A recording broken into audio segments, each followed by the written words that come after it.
All right, guys, we're here with another episode of Happy Hour Holidays where we cheers to entrepreneurship, life stories, and business.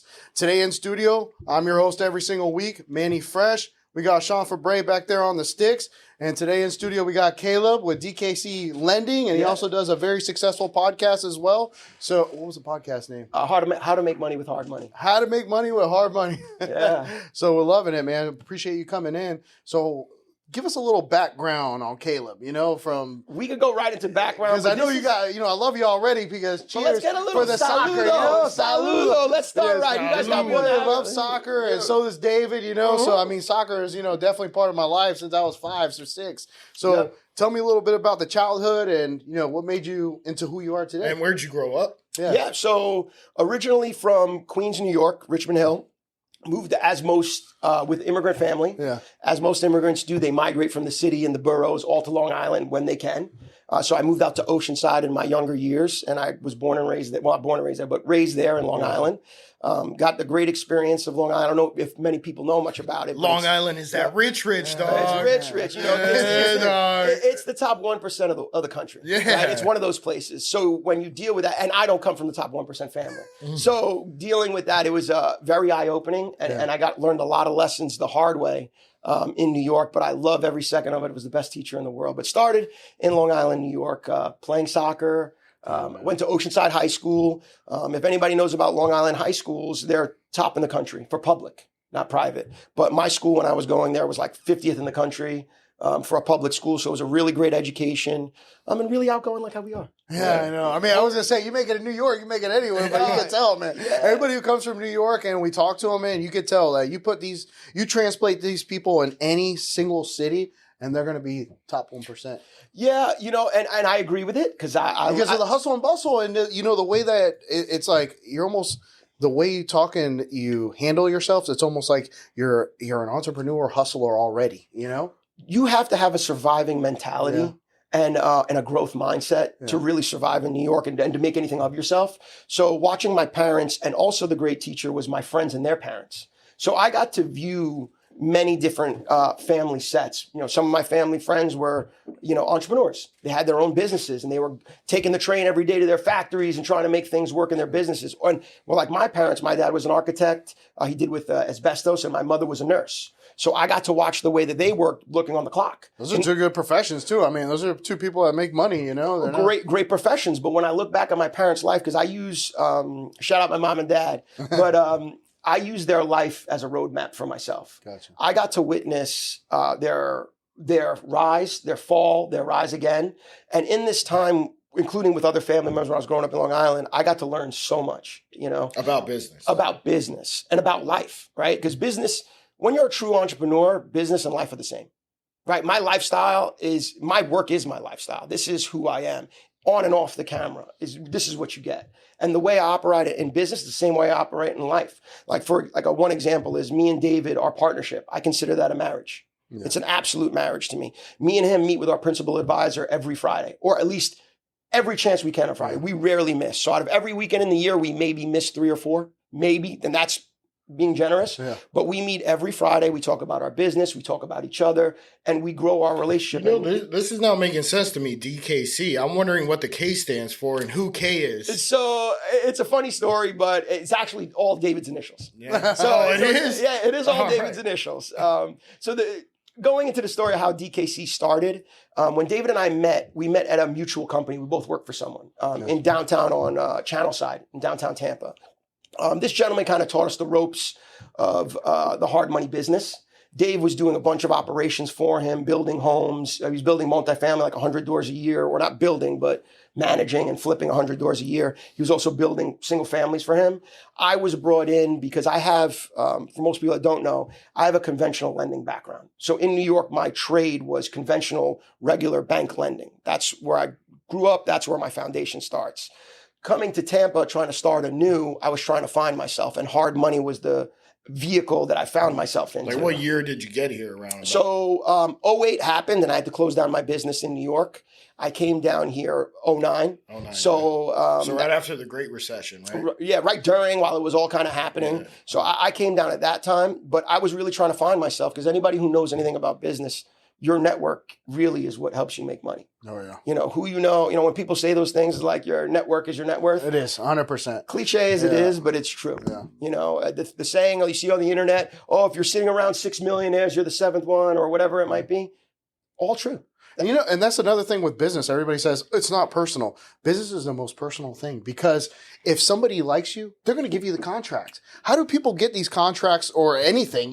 When it comes to business, if you have a good relationship with the client and they like you, they're going to give you the business. Yep. So I don't give a shit what anybody says where it's, no, this is just business. No, business is personal, because that's when it comes net worth. Yeah. I know personally for me, I do business with certain people and I can get better deals elsewhere. Yeah. I know 100% I can definitely get a better deal. I can save money by using someone else, but I don't, because there's other things that people value. Yeah. Right. Like, for example, like with us in DKC, part of the things that we provide, we always want to be transparent. We always want to be reliable, and we want to be client centric, which is we always want to cater to the client and make sure their best interest is always served. So for us, looking at the values that we bring to the table, I look at others that way. So for me, I want to make sure that the person I'm doing business doesn't just provide a quality product, but they're a quality themselves. I feel like the person representing the product is just as valuable. So, and that's coming from a sales guy, because my background is sales, where I couldn't tell. This guy could be one of the best. I wish he would have done 2020 with me selling Verizon Fios, man. You would have been freaking killing it, dude. I mean, I did well, but I mean, damn, you got it, man. Yeah. I appreciate it. I think I got it, but I have. Well, I mean, for the audience members out there, DKC Lenny right there. The way he is right now is the way he came into the studio. It's no different. This is Caleb right now. And I think most people who know me kind of get that. Yeah. I'm really hot out of the gate, and I kind of stay that way. Yeah. My temperature is always hot, right? I don't like to do anything half-assed per se, right? And I'm unapologetic for what I do, because I believe as you get older, it's like you're doing what's in your best interest. And hopefully, if you're a good person, you're doing what others' best interest. You're also being yourself too, which is the biggest thing that people forget. They change who they are around certain people, and that's when you forget who you are, and now you got to go find yourself. Yeah. I mean, personally, for me, one of my goals, or the things that I always try to provide in value, because I'm a firm believer, everywhere you go, you must provide value. I don't care if you're going to a podcast, business, whatever, you must provide value. But one of my purposes is every room I walk into, I want it to be better by me being there. Yeah. And if I can't provide that value in a room, it means hopefully I chose a better room than me and I'm just soaking it up and being quiet. Hopefully. But if whatever room I'm into, I don't care if it's education, I don't care if it's energy and just enthusiasm and positivity, whatever it is I'm going to bring to this room, but I'm bringing something. And I believe in that. And I believe everyone should. Did you bring that into your soccer playing career? Because you played D1. Yes. So and I got to know which position. A center midfield, so center a general. Midfield. Damn, dog, just like you. Yeah. So I was. They called me general in high school. They called me I was a general. Like that. Which high school? It was Oceanside High School. Oh, okay, yeah. Right. So my youth going into soccer, played in Long Island. So Long Island Select, New York ODP, Empire State Team, all those type of things. And my main club were two clubs. I had Oceanside United and Hoda. Those are my two. And Hoda, I got in a little bit later, but like all the, the better guys kind of gravitated to the team and kind of went there later on in our careers. But yeah, center midfielder, was always out there barking instructions, talking to my team. I wasn't the greatest goal scorer, but talking about delivering the ball on a platter, that was my job. My job was to make sure the guy who was scoring, gave him the best chance to score that goal. Hell yeah. And did you play at ULI? No, I did not. No. So I went to Hartwick College. I went up there and I was, recruited to go play there in my later years. But going into my story, as I went up there, I had personal family problems. Things I don't really go into too much detail of. And we don't have to. No, it's not about the detail, but kind of just talk about it. So when I was born in Queens, I was born poor. Like most, immigrant family from Trinidad and Colombia. That's how it kind of started. But then my parents did well. They made investments. They did things. They monetized themselves and did it like anybody else would. Try to make themselves the best they can be. They got a little form of wealth. They moved out to Long Island, as the story always goes. But in that journey, as they grew, they made mistakes. Investments went bad. Things go bad. You're not on top all the time. Yeah. So, but it happened right at my 11th to senior year in high school, like it all started going down. Yeah. And then right when I went to my freshman year in college, it all collapsed. So I'm going into my college years knowing my whole life's falling apart. So I had to make decisions inside of there where it was like, and at the time when I was going, for most people, I don't care what my age, I'm 42, so for most people don't know, I may not look it or whatever, but I'm 42. At my time, soccer players were making 15 grand a year. Yeah, they weren't making shit. That's what MLS wasn't doing nothing. You know, unless you played overseas. Right. So, and we had all foreign players at Hartwick. It was great. Jimmy Lennox, the coach, great guy. But the thing is like, I'm looking at it, my family's complaining about, you know, certain tuitions, everything. It's just a mess. I have 4 brothers, and well, 4 of us total, but 2 brothers and a sister. I'm going through all these things. There's so much on the line. I'm the oldest boy. And we're taught as immigrants, we take care. Like, that's our job, you know? And I take that extremely serious. When it comes to my family, I'm the one. You know, my mom and dad are older now. I take care of my brothers, my sisters, their kids, everyone. I don't ask, I just tell. And I do. And I show by my results. That's just the way that I grew up, and that's all that I know. So in that turmoil that I started to get, you know, when I was a freshman in college, I had to kind of drop out and start anew. But it was the changing of my life, because that's when I found real estate and mortgages. So I'll shout out a couple of people as I talk about my journey. But my friend TJ Thompson, who's a very successful guy out of Jupiter now, doing a bunch of different things, but he's the one who brought me to mortgages. And have any of you guys seen the movie Boiler Room? I know it's a little old. Yeah, with Ben Affleck. Ben Affleck. Yeah. The stockbroker one. Yeah. So in that time, that's the time I was in. And that was real. Most people would be like, oh, you know, it's a movie, it was fake. Real as a friggin' heart attack. At that time, all my buddies were either stockbrokers or mortgage brokers. That's what you did. And my grandfather always told me, he was like, Caleb, pick your poison. It's stocks or real estate. What are you going to do? And my good friend, TJ at the time, was there, kind of infused. I jumped right in head feet, and it was scary. I went right from the soccer field, going right there, not knowing what to do, but knowing I had to make a lot of money fast. Yeah. So it was a tough transition. So how old were you? Like probably 20? Oh, yeah. No, well, I'm 42 now. No. At the time. Yeah, at 19, the time, 20? I was 19 going into 20. I was 20 years old. And then you decided to get your, I guess your lending license? So it wasn't even like that back in those days. Really? So it was a real boiler room. I was working in, shout out 666 Old Country Road in Long Island. Damn, 666? Old Country Road, man, dog. Yeah. So it just so happens to be the first place my parents bought their first home out of. The same place they had the closing. But in the basement, the company was called Fidelity Borrowing. It was me and 100 or 150 guys banging the phones. Those cold calls going, hey, you need to refinance your mortgage? You want to do that? That's where I began. I was making 200 to 300 calls a day. I did that too. And I was working for some guy who, I was saying to be my friend, but really didn't care about me, just wanted my leads. Yep. And I was just, trying to find my way. But the cool part was I met guys on the same journey. And when I met the guys that were on the same journey, we just kind of believed in each other and kind of hustled with each other and helped each other grow. But to make a long story short, I grew from one guy in a group to all of a sudden being a guy that could sell better than most, which I believe my soccer skills and training transitioned to help me. And then I developed a team. And then I met my future partner, which ended up being kind of my mentor. His name was David Steele. I met him down in that basement. And, and I grew till the point that, at one point we had our own DBA of another branch of a license. We had a bunch of guys working for us, and we were slinging mortgages, making a boatload of money. Bro, really young. I swear you've quoted Les Brown twice already. Do you know who Les Brown is?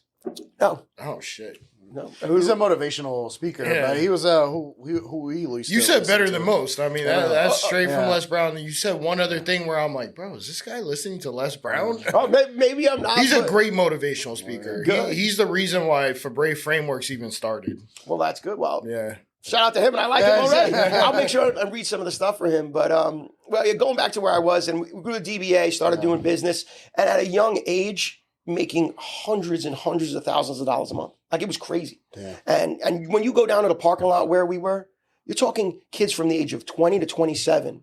You name it. Any car was out there. We were leasing cars, Lambos, Mercedes, going crazy. Investing any money? And I'll bring you to that. Investing, nothing. Or very limited. Believing in things that were so not true and so jaded by what was told to us as the reality of life. So blowing money. Oh my God, blowing money like crazy, going to every restaurant, tabs of, 10,000 a night, 20,000 a night, doing things like that, traveling all across the country. I don't know who's into EDM, but at my time, Tiesto was the best DJ, and he would travel around. I mean, we're going to Vegas, LA, Miami, we're following DJs around, we're partying, like the whole thing. It's crazy. And it was a really great time in life, but totally short-sighted. Not having someone really next to you to understand and show you what it's like to respect money and respect the art of why you're doing what you're doing. Until you met David Steele. David Steele kind of taught me. So he come from a real impoverished background, and he, from 12 years old, was a hustler his whole life. And I got to watch him rise and fall too. And he got to teach me. He used to tell me this quote all the time. He'd be like, Caleb, how you feel today? I'm like, happy. He's like, all right. And then the days I come and say, Caleb, how you feel today? I'd be like, sad. And I'd be like, well, guess what? Doesn't matter if you're happy, sad, the bill guy after you, or you're living on top of the world. Get your ass up and go to work. Life will get better. Let's fucking always go. show up and Let's do it. fucking go, dog. And he was always like that with me. And so young, I'm like, damn, I'm a bitch. You think I'm doing big things? Let me get at it. So I was always on that. And then translate what soccer did for me. That's why I believe in sports so much. And I'm heavy on sports. Is soccer taught me two of the things that I needed the most. One, how to communicate and lead. It's important. I know everyone kind of focuses so much on who you are as an individual and being the best version of yourself, because I truly believe you need to be the best version of yourself to lead others. But I know guys who are monsters individually. Monsters. They can do just about it, but they couldn't lead a team. No one will follow them. They can't get people together. So their multiplication, and if anybody knows what it means, your team multiplies your efforts. Right. So for me, I know if I don't have a team, I'm never going to be able to create anything worthwhile in this world. So team to me is extremely important, and to my partner, Dave. So going back to what I was saying is he taught me all those things to show up, show out, and always give my best effort on my best day or on my worst day. So I truly believe into that. But going into David Steele and what happened was I started becoming the guy, I don't know who really remembers this, when Florida condo conversions were hot. So developers would come down and buy apartment complexes, 200, 300, 400 units, and they would convert the apartments to actually condos. They were garden style Florida places, and people would convert them to condos. They'd put all the luxury in them, and then they would sell them. I tripped and fell on a really beautiful thing where I met a developer through a good friend of mine, Vinny Pappalardo. He actually met the developer, and we all decided to be the in-house lenders to selling all these complexes. So these people would come in and try to buy, 200, 300 units, whatever they might be. And then we became the preferred person providing the lending. So we started stationing ourselves in all these places, and we're like, great, we're doing 100 mortgages a month. So it's like crazy. And we did all that till the market crashed in 08. Like everybody else, everyone has the story. You showed up on 08, chains on your door, everything's gone. You don't know what to do. And I give that, as most people think about doomsday, I think about as my saving grace. That was probably the best thing that ever happened in my life, because it forced me to change all the bad habits that I had and all the misconceptions that I thought were valuable and wealthy and everything in between. So what happened to me at that point is Florida. I was going back and forth from Florida, like I was saying about the deals I was doing, and I was traveling every 2 weeks, no matter what, with my friend Vinny. But when that happened in 08, I had to reinvent myself. I had no college degree. I'm a high school graduate. I have my soccer pedigree, and I have my experience. That's all I got. I come down to Florida because, like most guys, I met a girl in Miami, which is big booty Latina.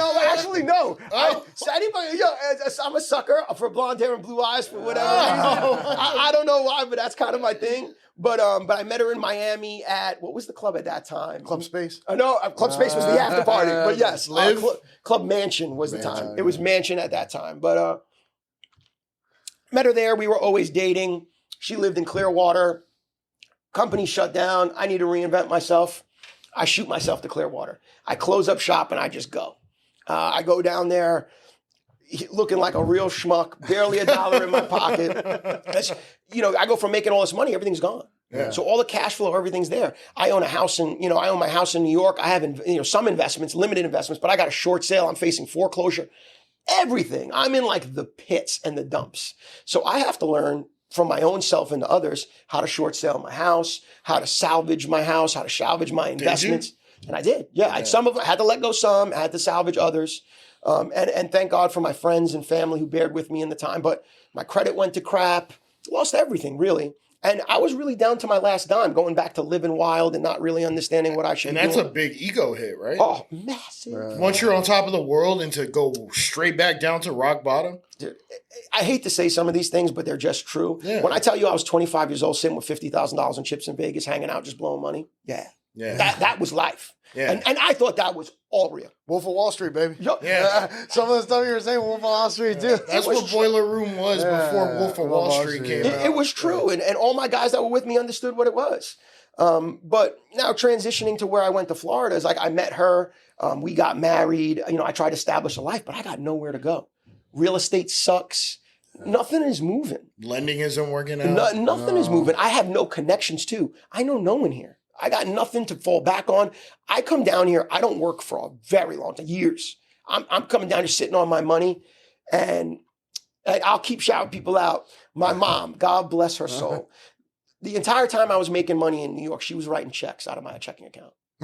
But putting it into an account. Holding it for me. Holding it. Not telling me nothing. This my mom's Bro, you gotta thank her like crazy, bro. My mom is my idol, and everything that she has in life, like when she comes to me, she always trying to like repay me for stuff. And I'm like, Mom, you've been retired. You are retired. You'll never work again. You'll never have to worry about a dime. Because you did it for me. I'm doing it for you. And it'll never change. Her and my father, they could do nothing wrong. And she's like, yeah, it ain't motherfucking changing. Okay, let me write this check real quick. Oh, for sure. She was writing checks out of my account when I was younger, saving, and she pocketed about $200,000 for me. Yeah, So she put it aside. Put it aside. Yeah. So when I go to make my jump, she's like, Caleb, not only do I got money for you, she ships down my motorcycle, my Sunday car. She ships everything down for me to my little old apartment. Ma, how'd you pay for this? Yeah. I didn't pay for it. You did. And she's the best. I have a little tutu with my my girlfriend at the time, and then I married her, and then of course, like all Florida guys, divorce comes, but we'll go into that story later. But go down there, I get this frigging car, just all of a sudden all my stuff starts dropping out. People think I must be like a drug dealer because I got all this high-end stuff coming in, dropped off in this little duplex-sided apartment. But I start trying to find my life in Tampa. I meet some really good guys, and but the biggest problem I ran into was I ran out of money. I ran out of money and I had nowhere to go. So you weren't blowing it at this time anymore. I wasn't blowing it at this time anymore, but I was learning the concept of what it is really not to have as an adult. Like when I was younger, not having money, you don't know. Yeah. Right? Your parents protect you. You're sheltered. You don't know. But when you become an adult and you don't have money and the repo man's on you, it's a big friggin' difference. You start to really value things in a total different light. So I got the repo man on me. I got backdoor bills. I'm dealing with my short sales, my foreclosures, everything, and I'm managing all of it. It was the biggest lesson I had in life. And then when we get back with Happy Hour Holidays, we'll know what Caleb's lesson was. Make sure you like, comment, and subscribe. And we appreciate all the fans out there listening to our podcast. We just want you to go out there and make your dreams come true. We'll be right back. Cuba. Everybody be like, Cuba, what are you doing here? You should be playing baseball.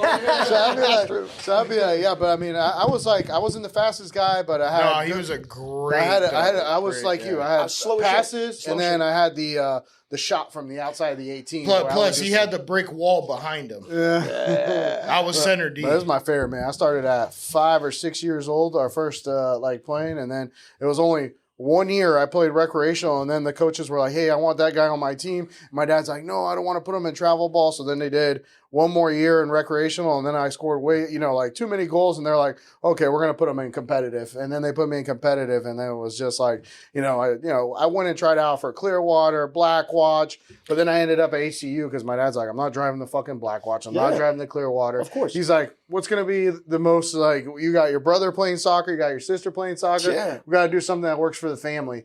But he wanted me to go out there, and, I really wanted to play for Blackwatch because at that time, Blackwatch was physical, and I was like. And you fit good in there. I fit really good in there. Because you were finesse. Yeah. And you were good physical, too. I was a big guy, so, center mid, it was like, hey, man, this is the team I wanted to play for, and the coach loved me. He was like, man. I really wanted to, but I did it for my family because I was like, HCU is right around the corner, and I was just like, it is what it is. But I also tried out for strictly soccer too, man. I had some good choices, but at the end of the day, we did what was best for the family and the route on Saturday. Come on, let's start it off. All right, guys. Where we left off.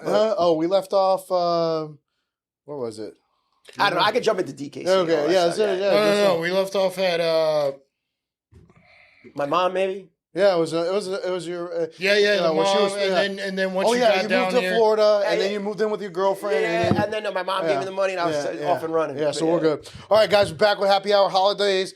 Caleb's got a fucking Netflix story here, and we're just like pretty much tuning in here. It's so great, man. So we're at the point where now you're in Clearwater. You moved in with a girl. You got shit getting drop shipped like you're fucking a drug dealer, and now you're like, damn, thank you, Mom, for put aside all that money for me. So now I got at least a base, right? Right. So she gives me a base, and so what do? I pay my rent for the year. I go right away, like I want my rent covered. Right? I cover some of my bills, make sure my platform is there, and I start beginning to understand what's life like as an entrepreneur with experience. But at that time, I think I'm 27, 28 at that time. So don't really have the degrees like most people think they need. And I don't have any of that, and I'm starting my life. So what do I do in a town? I don't know anybody. And I'm just pure fresh. You find a blonde woman with blue eyes, and then you smash out and live with her. Yeah, my ex-wife will love me for this. She's a beautiful girl, and she fit that bill. She definitely fit that bill. So what did I do? I hung out at the best places. I went to nice restaurants. I rubbed my elbows with the right people and started building stuff. But it backfired. That backfired on me, but it didn't get me where I needed to go because eventually I ran out of money and I had to get... It's pricey, right? To rub elbows with those kind of people. I ran out of money, and when I ran out of money, I had to get my first job. Eye-opening, learned so much. So I went in I had to do a 2-pronged set. And for most people, they just kind of just do things to do things. I did it with a method. And my theory at the time was, with no degree, I actually went and I don't know if most people know Ultimate Medical Academy or any of those things. My mom was a nurse, but I went and got an x-ray degree. Took me quick. It was like $15,000. And if anybody reads Hermosi or like follows him or anything, the quickest way to earn more money and multiply your capital is to get the qualifications to earn more money for someone. Meaning, like, if I make $10 an hour now, if I go get a nursing license to do phlebotomy, my hourly wage automatically jumps to $30 an hour. For a certification. For a certification. And you could do it in 48 hours or whatever it might be. So this is, we're in the future at this point, but I took that same psychology that my mother taught me, said, Caleb, do something in medical. So I went and I got that license just to get a job at one of the radiology companies, but it was never for the purpose of being an x-ray tech. I didn't care about being a tech. I was getting paid $15 an hour. It was way beyond, like, beneath me, but I'm humble enough to understand you got to learn these experiences. So I go in and I do it. The whole time I'm waiting for the company events and or Christmas party or whatever it is. So come to find out, I get an opportunity while I'm working this job. I eventually get a 9 to 5. I'm going there every day. It sucks. There's a whole story behind it, but I'm just fast forwarding. I get to the company party. It happened to be the Christmas party was the first one up. I go to my wife and I go, look, get 2 of your hottest girls. Here's money. Go and shoot me if you want. Macy's was fly back in those days. Go to Macy's. Go get yourself some addresses. It was, I forgot, I think it was maybe Whitney and Maggie, her friends, whoever they are. But she got 2 of her friends. She got herself all dolled up. We went to this Christmas party. The owner's there. I go looking great. He's looking at me. He's like, who the hell is this guy with these girls? He's walking around. I'm dancing. I'm doing my thing. I'm buying drinks at the bar. And he's just like, who is this guy? What the hell is going on here? And then I go, oh, no, I'm one of your x-ray techs at this location. He goes, what?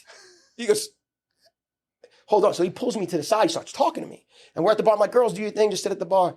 And he's like, and we talk about UFC because I'm a big fight fan. Yeah. I'm big into UFC. So he liked it at the time too. He's like, look, this is my company party. He's like, you're friggin' awesome. I don't know what you're doing in x-ray tech. He's like, I'm going to offer you a job right now. Let's get out of this car and let's go watch the UFC fights down the corner. Because it was like a wing house at the time, right down in Palm Harbor. Yeah. We shoot down there. We're drinking, hanging out, whatever. Kind of, maybe not, whatever. We get pulled over on the way up. I'm speeding. It's me and him. We're drinking, we're hanging out. He's like, his face drops. And I won't say his name, even though I appreciate you very much. You helped me out a lot in life. He looks at me like, Caleb, we going to jail. Like that's what he looked at. This is the owner of my company. He says, you're going to jail. He goes, we're going to jail. He goes, be cool and talk right. I'm like, dude, I got this. So I just get my thing. I hand it to the cop. I'm like, yeah, no, we just came to my Christmas party, whatever. Long story short, he lets us go. He goes, go. So we go up there. We start drinking beers. We're hanging out, watching UFC. Damn. We talk. He offers me a job right on the spot. He goes, look, I'm giving you a job. You're going to make 3 or 4 times what you're making now. Come to my house tomorrow. You're going to head marketing. That's what you're doing. Wow. And he's like, I'm not asking you. I'm telling you. I'm like, Sure. And that's what I wanted anyway. Yeah. But he just misaligned it. I went to his house in St. Pete, synced the deal. So I went from making, this is how crazy life is. $15 an hour. $59 an hour, which was $25,000 for the year, the way it mapped out on my schedule, to more than 4 times that's out right away. Like I just jumped right up. So I go right into that, but I never dropped my dream. You know, I'm an entrepreneur through and through. In this time, even with that increase, it wasn't enough to really build my family. Yeah. So my heart goes out to people really trying to make a life. I understand we're limited to the amount of money we make. And sometimes you know, it's great to have love. It's great to have connection with your family and all those things. But we live in America, and unfortunately, money is a huge driver to what you can do. And it's a necessary evil that you can turn into a blessing if you get it and use it right. So for me, I knew the power of money after having it and losing it multiple times. I went into that situation and I was like, oh, well, this ain't it for me. I need to get back into my business. Fast forward, real estate. How long did you do that for, though? I did that. For the head of marketing. For the head of, I was doing that many years, over 5 years. Oh, 5 years. But I was building my dream majority of the time. Yeah. So when I got into it, I went right into building my network. So I would wake up at that time. I mean, I know I'm not super physically fit. My partners are going to hate me because I don't go to the gym with them every morning like they do. But I would wake up at 5:30 in the morning. I would get ready. I met a gentleman in Tampa who wanted me to build I don't want to call his name out, but I met him, and that's where I met David, my partner today. We met there at this company, and we both vibed, but I was going to the gym with him in the morning. I was setting up my day, doing real estate things, then going to do marketing in the afternoon, making sure I hit all of my calls. I was driving and seeing 20 to 40 accounts every day, going into my normal drive calls, which were doctors. I was making sure to hit the gym with the guy I wanted to do real estate. We were doing real estate deals in the morning, and I was pitching loans and trying to grow business and grow my network and meeting people. And then I was doing my which was radiology in the afternoon. So I was doing that for years while I was building the business. Eventually, fast forward how DKC was born. DKC was born because eventually the guy I was working with ran out of money. It was like a family office type of deal where he had a limited amount of capital.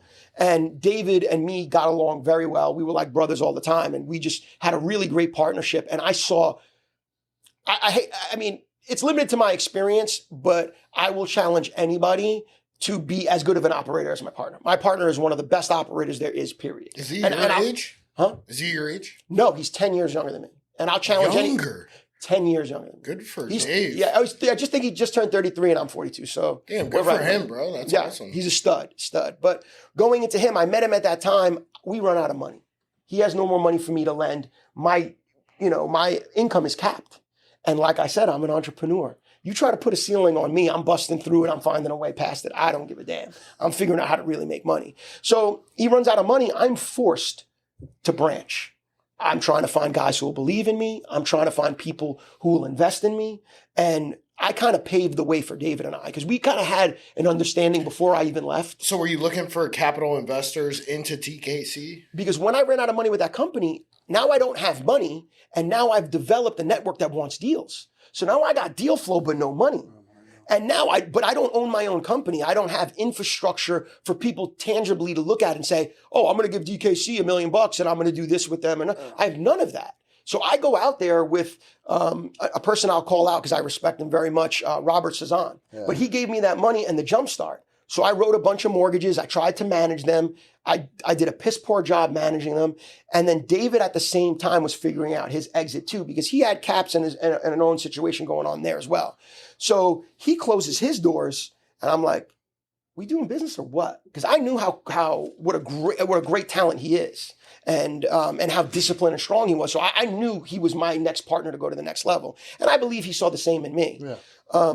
And they call us yin and yang because he's very different than I am. You know, we bring different things to you're darker? Oh, yeah. Well, he's white. Yeah, he's a white guy. There's a yin, there's a yang. I bet he's more reserved than you're the outgoing. Oh, yeah. He's definitely more reserved. He's conservative. He's outgoing too, though. Don't get me wrong. But so he's branching out and he actually moved to Virginia. And then that's when the vision started. He's like, well, Caleb, you know, I see you're doing this and I'm showing him my checks. I'm showing him everything. We're being totally transparent. And he's just like, we can do this, this, and this, and this is the plan. So he kind of architected what we already know on the fine print and made it kind of ironclad. And I was already raising money, but I wasn't doing it in a professional, orchestrated manner. I was just doing it like, bro, shake my hand. I promise the money will be back. And that's kind of crazy to deal with that kind of, with that many I chips on the table. So going to that, we developed DKC at that time, which was roughly about 5 years ago now.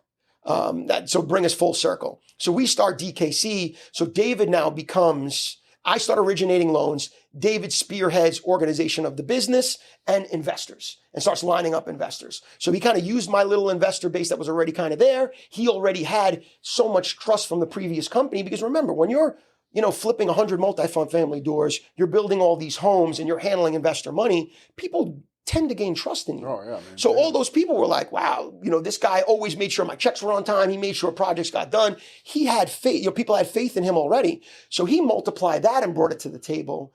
And at the same time, he brought me into coaching, which Capitalist Network, Rob Faw, another shout out. He's our principal advisor at DKC Lending. He's our kind of like our mentor and the guy we go see on every Friday. How'd you find him? So David was already seeing him. Dave was big in mentorship. Like paying him? Yeah, paying him, talking about how to elevate your life and do the best thing that you could possibly do to be the best version of yourself. So David was already into that. And when me and our partnership started, first thing, a part of his requirement, which I love and appreciate him always wanting the best out of me, that was a requirement. He's like, look, if we're going to do this journey together, you have to have self-improvement. We got to be on the same page. We got to have these. And I totally respected and knew it's what we needed. And what did that mentor do? So it's mindset. It's mindset, and it's really experience. So coming back from my wild and crazy world that I grew up in, and all the money and the fast cars and all the crazy things, I knew that wasn't it. So going into this next venture, which was probably my third venture at the time, it had to be more structured, organized, like you are an athlete. We're very big in being routine. Corporate athlete. Yeah. Corporate athlete is huge with us. And look, I'm not super huge into physical fitness. I had my time, and it's not like the biggest thing on my radar, but I do my workouts. I still, run. I mean, if anybody ever heard what a masogi is something you do every year to just test that you have the ability to do it. It's like drop down and give me 100 push-ups. Can you do it? Yeah. I always do little things like that to test, make sure my physical abilities are there. But going into what a mentor that Rob Falk did for us is he gave us structure. He gave us the ability to look for further education. He gave us connections to rooms for investors and a little bit more credibility, because we're young guys. Yeah. We're young guys asking for millions of dollars, with not a proven track record of what we did kind of individually, but nothing together. So you're asking people for these large amounts of money without this proven track record. I mean, I know if I'm on the other side, I'm like, screw you. I'm not giving you my money. What if you lose it? Nevertheless, people broke through. I raised money with a couple of my people. David brought money to the table. We start slinging hard money loans. And for anybody who doesn't know what hard money loans are, it's an asset-based loan without the qualifications of what normal bank lending is. With short-term loan amount. Short-term bridge financing, typically 12 months, 24 months, that sort of lending, but no credit for us at DKC. I can't speak for everybody, but DKC lending is no credit, no appraisal, no tax returns. Interest-only payments? Interest-only payments, short-term bridge. So that's the type of financing that we're providing. So it's all asset-based. So the type of clientele we're going for are for builders, fix and flip clients, realtors, mortgage brokers who have clients are doing this. People, just investor-based lending, what we call commercial lending. So we developed DKC, and it was, I'd like to say it was kind of gradual, but it was meteoric. Yeah. Like it was just a meteoric rise. Yeah, it's only been 5 years. Right. But take this into account. This is what I try to explain to people. I'm 23 years of lending experience. David, in his operations and lending with the other company, is just a little bit over a decade. Yeah. So we're not really 5 years of business. We're a multitude of all of that. We're 30 plus years of experience. Well, DKC is, but DKC. A combined experience of 33 years. Yeah, a lot. A lot. Well, let's say if you go from the person looking for a loan to the person that wants to invest in DKC, are you guys actively looking for investors? Absolutely. What's the minimum investment amount? So our typical amount is in returns. So we give our clients about 10% return is kind of our standard of where, but we like to determine the deal really determines it. Because we have a variety of deals. So they don't just like say, hey, I don't know if you said the minimum amount. Is it 250? 250,000. 250? It's so kind of 250, you're going to get 25,000 a year? Yep, 25. Yep, at minimum? At minimum. Yeah. So, with that said, we give these investors the opportunity to invest in tangible assets, So like the stock market, you invest and your stock goes zero. What do you have? You got nothing. Which I'm a firm believer, learned my lesson there. I had 401ks. I had all of that. '08 happened. I lost all of it. I still have some shares, but it's like very minimal crap. Yeah. But learned my lesson. So I knew in this next venture, I wanted tangible assets. So talking to an investor like, hey, the worst case scenario is we foreclose, we take the property. You have a rental property versus, an interest paying dividend. You can always pay. You can always sell it too. You can always sell it. So there's always, it doesn't always work out like that. And we're learning because I like to tell everybody it's a tough market now. Oh, hell yeah. And everyone I think is feeling it. It's fucking really tough. So is there a floor where the client could lose the entirety of the investment? Let's say if the real estate market takes a crap. Is that a possibility? I'm just asking. I mean, it's a risk. I mean, with anything else, there's a risk assessment. But I heard 10% at minimum. Yeah. So I'm going to give you. So if 10% at minimum means that you're guaranteeing me $25K for $250,000 per year, that means that's the floor, right? Right. Or is it okay? Well, the average is $25K on $250, and if the market tanks, you're screwed. So I wouldn't say you're screwed, but yes, in a nutshell. Because you know IULs. Yes, I know all the insurance things and stuff, which I don't pretend. I learned this about investing. I'm just wondering. No, and I'm going to give you the whole thing. And this is a question audience members would ask. And I don't want to give a political answer. I want to give a true answer. So I'm going to give a true answer of like how I see it is when it comes to investing, I'll give everyone the advice, and many people say this. There is no guarantee. Yes. I don't care who you are or what's getting pitched to you. If you get the pipe dream or you get a valid regular 401k 5% return in the stock market, whatever you might, or the S&P 500. I mean, if you look at the S&P 500 for the last 30 years, it's given people 10%. So if you're looking at that as a standard, there is, that sort of standard. But investing, there is no guarantee. And anybody who says there's a guarantee, I consider that snake oil. Yeah. That's a lie. And I'm not going to sit here and give that to anybody. But what I can say is, if you're doing an investment with DKC Lending, you're buying the actual investment of that loan with us. And we're providing a service to you. So DKC Lending originates the loan. We underwrite the loan.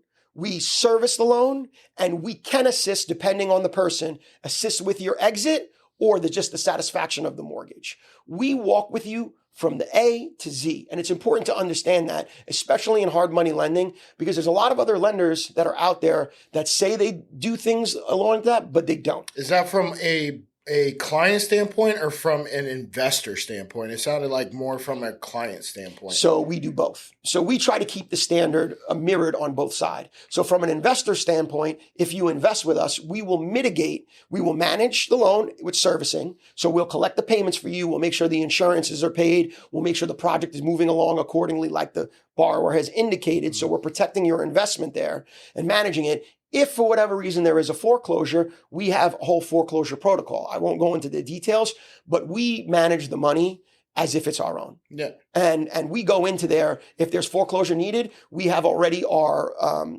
paid and on-call attorney firm, PHL firm, who handles all our foreclosure defense, and we hop right into it. And for most people who don't understand what a foreclosure looks like in hard money lending, day 31, if you don't make your payment, it's day 31. You own it now. No, I don't own it. We're starting foreclosure. We're gonna give you the demand letter on the day 15, but on day 31, we're having that conversation with you like it's foreclosure time. Understand that's coming. With us, not everybody. I like to make this because most people have the misconception that hard money lending is like the loan sharks. You ever see like the old Italian guys back in the day? Hey, and the mom movies, I break your legs. You do that money over here. All that. People have that misconception all the time. And I've been kind of kicking around the idea to do kind of like skits, being like, because like the babies are like what it is. I was gonna do a baby face like an old Italian and talk like that when I'm like pitching mortgages to kind of like see how people go with it. But that's for another story. That's actually not a bad idea. I was thinking about that. So if anyone takes it, you took it from me. So I go into that, but we protect our investor money like that. We have our foreclosure defense protocols that we go through with our attorney firms, and we attack because we believe in contracts. Right? It took me a long time in my life in business to understand that contracts matter, which in essence, when you go back in the day, your word matters. I respect men who keep their word. And I know in this life, when you're building business, it's hard to keep your word when there's other people around. Yeah. But there's also an understanding that like, look, if you give me your word about certain things, you'll be a man, A handshake. You give me your handshake. I'm the old school way like that. Handshake is what I feel constitute a contract. It's a contract, and technically, I believe It is. Don't quote me, ChatGPT, or whatever you There want. has to be consideration, acknowledgement, and then a decision. A verbal contract is, you can do that in Florida, I believe. Not every state, but that's But nevertheless, people should read their contracts, because in business, it ain't nothing personal. Your contract stands. Everything else is for the birds. What people promise you, all the other BS. That's why the quality of the contracts is huge. You know, a lot of people will go to, you know, Rocket Lawyer or something like that. Wait. No. And that being true, you know, you got to stand by these contracts. Yeah, you do. You got to be a man of your word. You know how many times, because I've been throwing shout outs everywhere. I'm not going to do that anymore. But you know how many times I've done a deal and it just didn't work out, but I gave my word and I went right in my pocket and I gave the person my word and I gave him my money because I gave my word. Right. And that matters, you know. And but in this day of business, anybody watching, read your contracts. Yep. Don't be the naive person that just wants the money at the end of the rainbow, sees that this is a vehicle to get you there, misses all the fine print, signs the contract just to get what they want. That's not how life works, because life, especially in real estate, crap happens. Deals happen. You rip down a wall. You need more money for a supporting beam. Something happens. So working with your lenders and having people who are willing to navigate the obstacles with you is massive.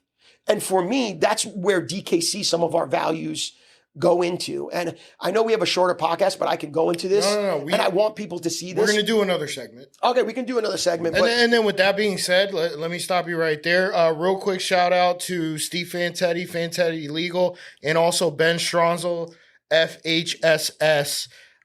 In downtown Tampa. I don't know what all the motherfucking acronyms stand for. Too many people down there. But we'll be right back. Like, comment, and subscribe. Hit that notification button. That way you can be notified every time a Happy Hour Holidays podcast gets dropped. Shout out to DKC Lending, and we'll be right back. All right, guys, we're back with Happy Hour Holidays, and Caleb's been a wealth of knowledge here, man. He has taught us so much in such little time. So we were kind of talking about investing off camera, and we were talking about, hey, what's the best way to utilize your money? And right now, the state of real estate, fix and flips aren't really the way. So, right. I mean, what else are you looking at right now as far as investment? I mean, obviously, you still want to make money on hard money. So what are people doing now? Or how did you do it? Oh, yeah, how did you do it? That's a better way to say it, because I usually direct it that way. I kind of let people know what I do, because there's no... You know, I'm not the arbiter of truth. I'm not the person that tells. I'm not God, right? Yeah. Everyone has their own way. You said outside guru. Yeah, guru. Yeah, I'm not some guru that's going to tell you. Hey, invest in Tesla at 150. Yeah, you're going to make this much money. Yeah. No, each individual is its own source of energy and your own individual, right? What works for you doesn't work for me or Mike. You know, I'm a firm believer, and I'm not crapping on any gurus. I'm not crapping on people's routines. I'm not saying any of that. What I would say is, I don't believe a lot of those things. I know what works for me and what I practically do every day. So what I would say is this. When it comes to investing, I play in my sandbox. If I have knowledge of it and I know and I've done the research and time, I will invest in it. Investing for me started going back to my crazy days when I was blowing money and having money. I didn't understand the value of money. When I actually got to the next point with DKC and I actually had my second run at wealth, what I did was I stayed in my sandbox. I'm a lender. That's what I do. That's personally who I am. That's my identity as a person. So if I'm not going to buy my own mortgages and invest in my own company, I'm a fraud. Yeah. So the first thing I did was practice what I preach. Put my money where it belonged, which is in the product that I stand behind. So that was my first investment, was buying mortgages. Obviously, I've invested in real estate throughout my life, but in this next run with DKC, I wanted to be all about what I was doing. When you say buying mortgages, what do you mean by that? So just like I would go to an investor and asking for money, or because we're not a fund. I actually want to put a disclaimer. We're not a fund at all. Everything is a participation agreement with us where they invest in the actual deal. So I was an investor in my own business. What they call is bootstrapping. So when people own a business and you invest your own money, that's when you bootstrap to grow the business, whether it's via marketing or buying some of the deals that you're trying to get investors for. So myself and my partner, we've bootstrapped our business where we bet on ourselves. We understand who we are and we believe that we're going to be the best at what we do. So we took our money that we were earning and invested it back in our company. So for me personally, my personal investments, I buy mortgages. We also have a development company where I'm not going to label myself as a developer because I don't know what it is to manage the subcontractors to that degree like my partners do, but I knew I wanted to be in development. So what was the best way to be in development without making the mistakes myself was to partnering with the right people. Our development partner, Mike Jones, he goes out there, he helps builds our home that we all. Not the Mike Jones. Oh, yeah, Mike Jones. We get it every time. So for me, on my personal investments, I invest in my mortgages. We have a development manager in Mike who he brings projects to us. We sit together collectively as a unit. We decide what we're going to invest into it, and we put our money up. And then I become a partner in these deals, and I go for my equity. Also, too, on the side with my family, because I'm a big family guy, and family means everything to me. I buy houses with my brothers, and I make sure that I have a personal rental portfolio that I manage myself. I don't necessarily mess with the stocks and stuff because back in '08 when all that happened, and I was believing in the dream and everything that was, I invested money and I got nothing out of it. So I just don't do that sort of stuff. So for me, I think for people, when it comes to investing, I think you need to prioritize yourself, understand who you are as an individual, and maximize who you are.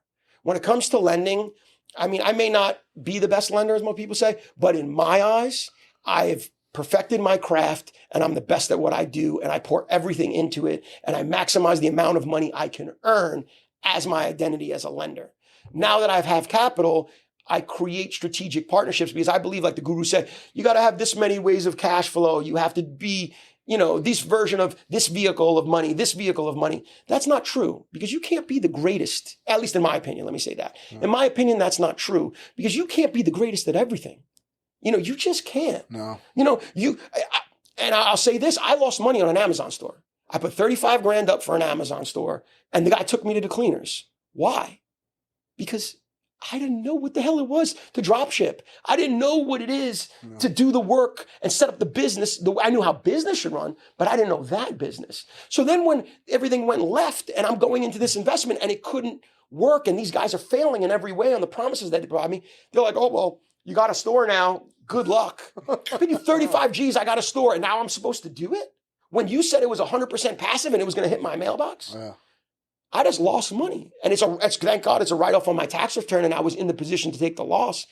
But nevertheless, I don't believe in that crap. I'm a lender by trade and I have strategic partnerships for other vehicles of investment that I like and I appreciate and things that interest me, right? And rentals, love them. Development and building homes with my partners, love them. Fix and flipping houses, which is a terrible investment right now, but done plenty of them with my partners. I'm an investor in those businesses. I am not the guy that knows it all. So that's what for me for investing is stick to what you know, be the best at what you do. And then when you've proven the fact that you can earn the money, invest in vehicles that you have knowledge of and have great strategic partnerships with. So when people put in the money, it's okay. They give you the money, but you're not getting the deal right up front, right? You're waiting until the deal comes through, and then you'll reach out to them and be like, "Hey, I got this deal. We're going to use your money for this deal. Yep. What do you think about it?" Exactly. That's how it goes. That's how it goes. And it's in a more technical term. We do it, I like to say, the best in the business in a very professional manner. Yeah. We do everything through our emails, have a presented file for a deal for an investor to look at. We have an investment opportunity that they read, that they have to feel comfortable with and understand the deal from beginning to end. That's the big thing with us.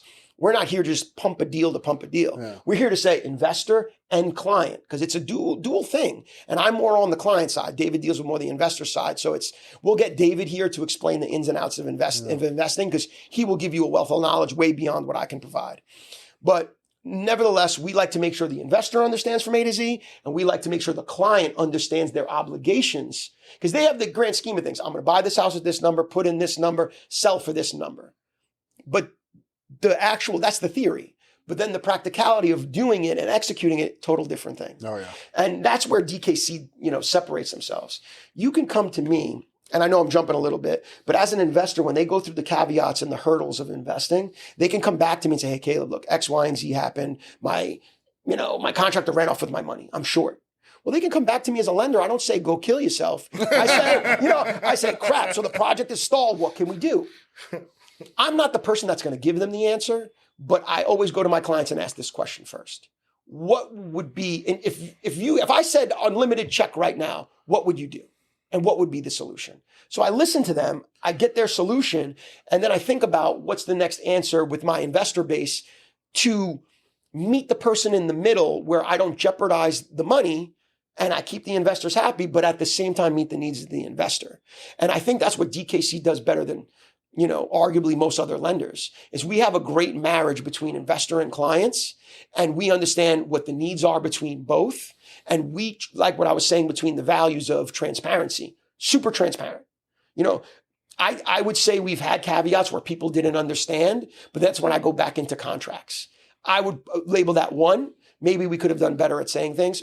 But two, read your damn contract. Understand what you're doing. Don't just sit there and say, okay, I got the money. Let me do my project. That's not how life works. So I think we have a great marriage between the both. And I think DKC has taken a real proactive approach going back to the market, where everyone for the last couple of years, it was awesome. Yeah. You could make any mistake. Property values were all going up, and it was great. I made myself a promise, and me and my partner made a promise, because he studies '08. Because he didn't live it. He wasn't part of the time. He was playing professional soccer at the time, but I was living it by experience. So I learned the hard way. But we think of that experience now, and we always thought like, hey, we're riding this up here. What happens when things drop? Which right now, fix and flips are dead. Yeah, they are, man. Everyone's saying they're making money on fix and flips. Yes. When you're looking at it with a microscope and you're diving in, can you get a fix and flip right now, a one-off?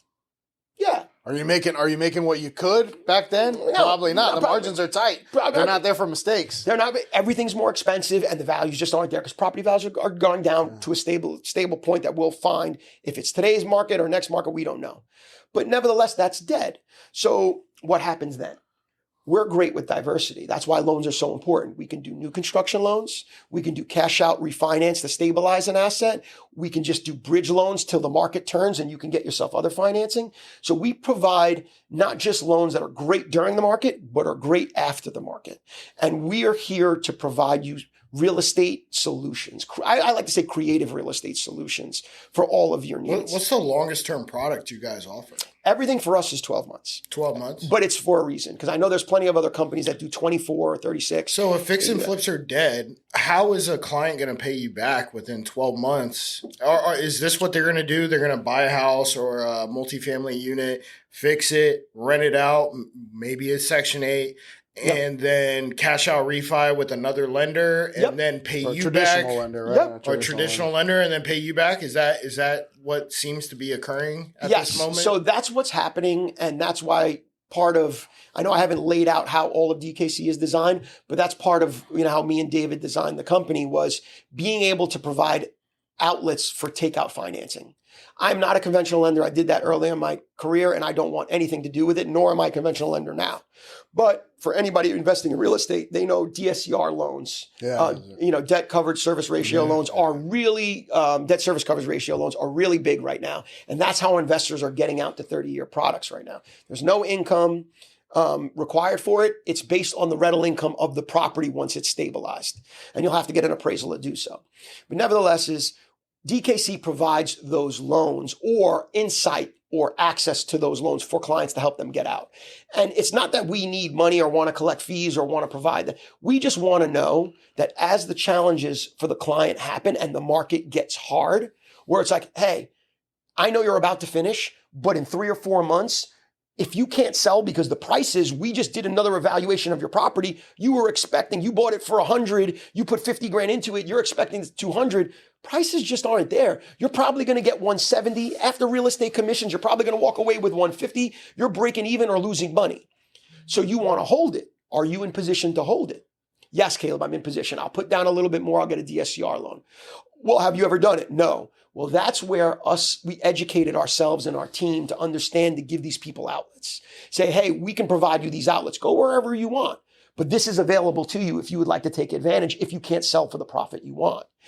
That's why I think in companies, why DKC is so powerful, because we provide a full scope of solutions for people. It's not just, hey, I give you hard money, whether you live or die, doesn't matter to me. Yeah. And I'll take your property and I'll make it profitable for me because I gave you a loan 30 or 50% under what you paid. So I'm good, but you're not. Besides being a lender, you're a strategic partner. I mean, that's the biggest difference. When I've heard everybody else that's a lender, they're like, here you go. I'm getting my points, my interest payments. Good luck. No, you guys are actually getting in there with the investor, with the client, and taking them the roadmap. But you also have to foreclose on properties. So more than ever, and anybody who says that they're not is a liar. There's more foreclosures than ever happening right now. So how does that, for a lending company, what exactly happens to those foreclosure properties, and how do you guys deal with them? So it's a tough thing. I'm not going to go into the intricacies of how we handle investors because I'll let David come up here and go through the intricacies. But the theory of it and how we're handling it is we follow Florida statute. So we're going to file the complaint in court. We're going to then proceed to foreclose on the property. In this time, we're going to take every opportunity to negotiate, to work out a solution with that client before the foreclosure happens. They can either pay us off, they can work out some sort of payment. We're going to do everything in our power to not go there. But if we get to the foreclosure, then it's going to go up for auction. If someone bids and gives us the number, the property's gone right there at the auction steps. If not, and we have to take it back, well, us as a company, if it's in our area of work, we're going to reprocess that property. We're going to make sure we're going to do an evaluation. We're going to make sure the lawn's cut. We're going to make sure that the property rehab was done properly, or at least get it to that. We're going to rent the property out. And now instead of interest checks, we're now getting rent checks. We're going to reevaluate the deal, let our investor know throughout the process what we're doing. And then we're going to decide, hey, are we going to collect the rent for the next 2 years? Or sell the cap rate. Or we're going to sell right now to an investor because we got it stabilized and we could sell for this number. You get your money. We might even profit, which those theories of foreclosure. I hate when people say, oh, are you one of those loan shark hard money lenders that take people's property? Well, they don't know what the fuck they're talking about. Right. Yeah. Go through a foreclosure. On average, right now, a foreclosure legal fees got to be through the roof. It's about 25% yeah. of the property that's been costing us roughly through auction, right? Going through the whole process to repossess. Yeah. So I give you a 70% LTV loan, and it costs me 25% to recover your asset. You only got 5%. I'm at 95% LTV. Maybe 5% profit. I got to sell the gross profit. Yeah, I got to sell the property now. I got to dispo it. What's a real estate commission? Roughly 5%. Maybe you negotiate them down to 4 or 3. But you're breaking even. You're breaking even. It's not as lucrative as people think. Now think about this: if foreclosure gets drug out for 2 years, now you're even more fucked. You lost 24% interest just off the 2 years of fighting. Unless you had it rented out.